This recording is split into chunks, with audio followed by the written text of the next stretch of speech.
So, I'm Karen Landman. I'm a professor in landscape architecture in the School of Environmental Design and Rural Development at the University of Montreal. And I'd like to say thank you to Heather and Marcy for initiating this gathering. It's been very stimulating for me, and I hope this continues to be setting the bar, if you like, raising the bar for research connections across landscape architecture academics in Canada. And especially to Marcy for your hard work in organizing this. It's a thankless task, but I'll say thank you for these 3 days. So I wanted to read, we had a SHRC funding application that allowed us to fund this gathering, and I wanted to just pull out some of the text about heritage. In 1992, the World Heritage Convention brought concepts of nature conservation and cultural landscape preservation to the forefront. The programs that resulted raised public awareness of exceptional sites and worked with international partners to conserve globally significant cultural landscapes. However, the concept of preserving remarkable cultural landscapes in a certain sense loses sight of the scale of proximity, including human and urban landscape scales. Consequently, part of our cultural landscapes are set aside, that of the design landscape, due to weak policy and sparse expertise and research.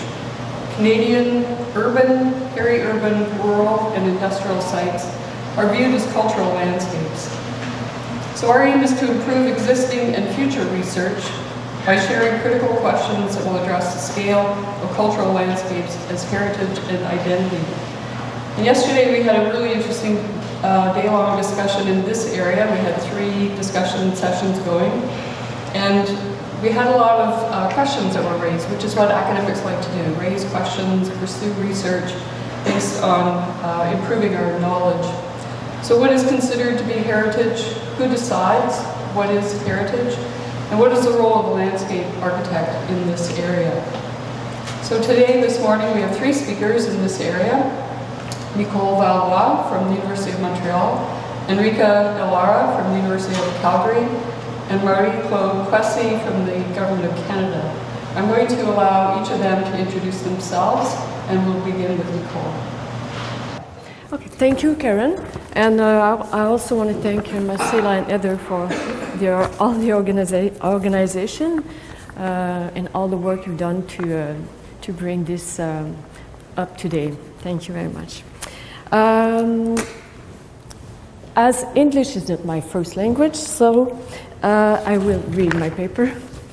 So in this session, as Karen said, we're here to discuss research and practice in landscape heritage and identity. I see this colloquium as a first step towards an understanding of what has been done in research and what has to be done in research and practice, because it has to be said that there's still a lot to do and to be done to determine the precise state of research in that field in Canada. However, it is true to say that the reflection about landscape heritage is very evident.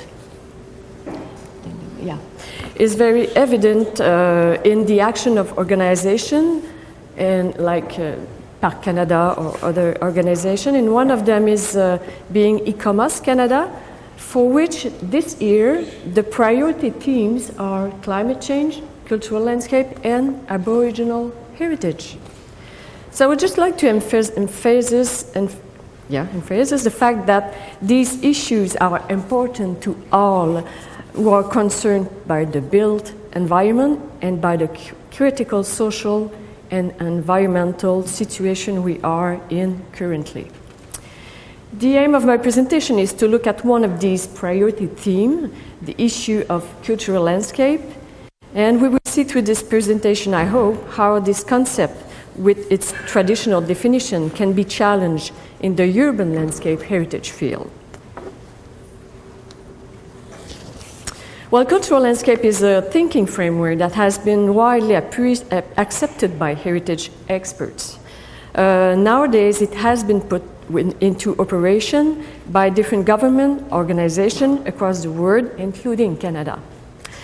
In fact, cultural landscape are part of my research activity, which includes the urban landscape, heritage field, and designed landscape.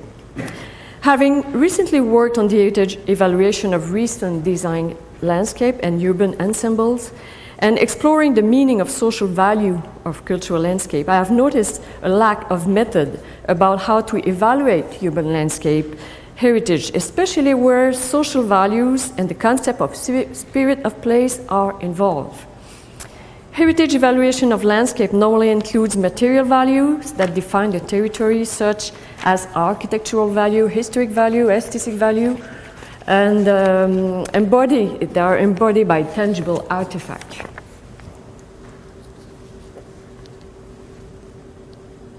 Yeah. Cultural landscape is a concept intended mainly to enhance the great landscape. It refers primarily to large-scale rural or pastoral territories. We are in a certain way as Karen said, in a certain way losing sight of urban landscape in a scale of proximity. Question about how to identify and evaluate,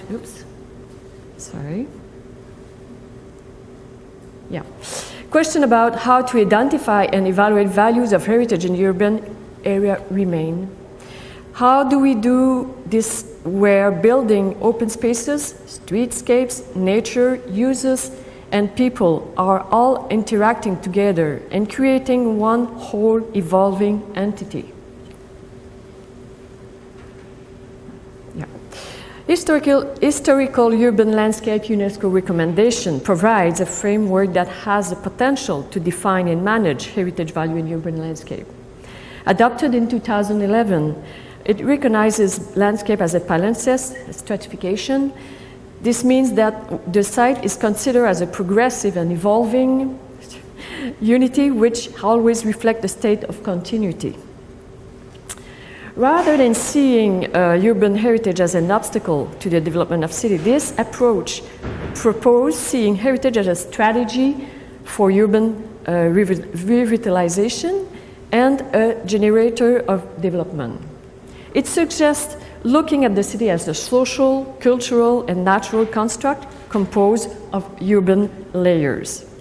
More than a methodology for reading and interpreting the landscape, this recommendation of historic urban landscape has been turned into a tool now.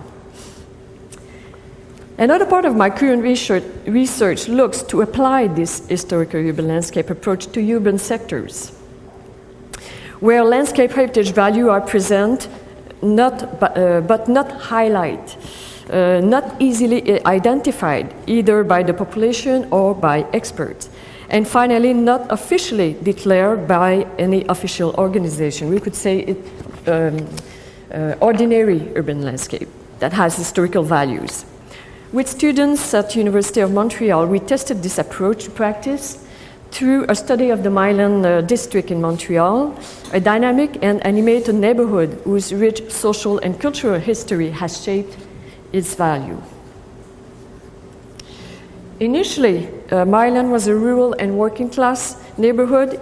It became urbanized at the end of the 19th century, and thanks to the arrival of the railway line and to the industrialization of its north part that we see in this part of the industrial sector. Milan was then known as a host district for new Italian, Jewish, Greek, Portuguese immigrants. Today, it is still recognized as a multi-ethnic neighborhood. That center part is residential, here. And it is still recognized as a multi-ethnic neighborhood despite the multimedia industry settling there in the 1990s, causing gentrification. Values in the Milan neighborhood owe their importance to the people who occupied its space. This sector is above all a living area of which people are proud.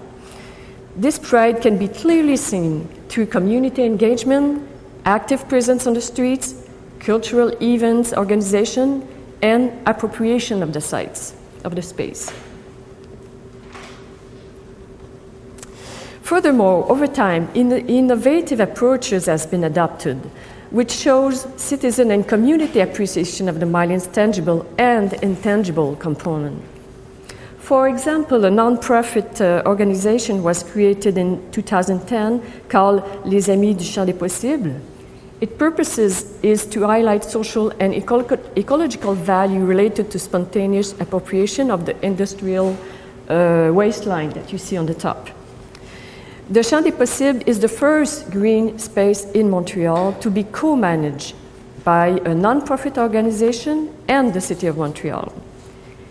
It is also recognized by the City of Montreal as a site for innovative experimentation, which will underline the natural and historical aspect of the place. Another example of innovative approach close to the Champ des Possibles is Air Commune, an ephemeral temporary area installed during this past summer and the summer before, in which working and gathering spaces can be found. Well, a third example is this site appropriation by artist Glenn Lemesurier. It's this evolving sculpture garden along the industrial wasteland gives a very particular local identity. Initially installed decades ago in an informal and illegal way, these sculptures made from recycled material refer to the industrial imagery that shaped the neighborhood. Thanks to the citizen mobilization, the City of Montreal decided to designate this space as a recognized garden, and now it's Le Jardin du Crépuscule. These sculptures are fragments from the past, commemorating the neighborhood industrial heritage. Citizens of the Maryland district appreciated them to the point that they welcomed them in their private gardens. So now they are interspersed in the neighborhood, and more than a decoration, this phenomena reinforces individual citizens' recognition of the importance of the historical continuity. A fourth and last example of an innovative approach that led to heritage conservation is this parade phénoménale, which took place on the Van Horn Viaduct in 2017 during the 375th anniversary of the City of Montreal. This example and the other ones are conservation innovative approaches to the urban landscape. They show heritage as a dynamic issue. Well, as we have seen, landscape heritage is no longer a domain strictly reserved for expert and nostalgic professionals or academics. It is not defined by a series of law and policies it is not only defined by a series of law and policies that dictate conservation. Heritage, especially landscape heritage, is a sensitive approach related to the values of a place that have developed through time. From cultural landscape to historic urban landscape as a framework, and through examining innovative approaches such as those presented here, we're able to reveal and promote the understanding of unknown value in our landscapes. Human values, ecological values, or intangible values are great examples. By being defined and revealed directly by citizens, they actually represent the core of the definition of heritage. Finally, this presentation shows and hope to show a concrete example of how teaching landscape heritage through students' direct case study can open a new field of research in landscape architecture and bring together and closer research, practice, creativity, and action. Thank you.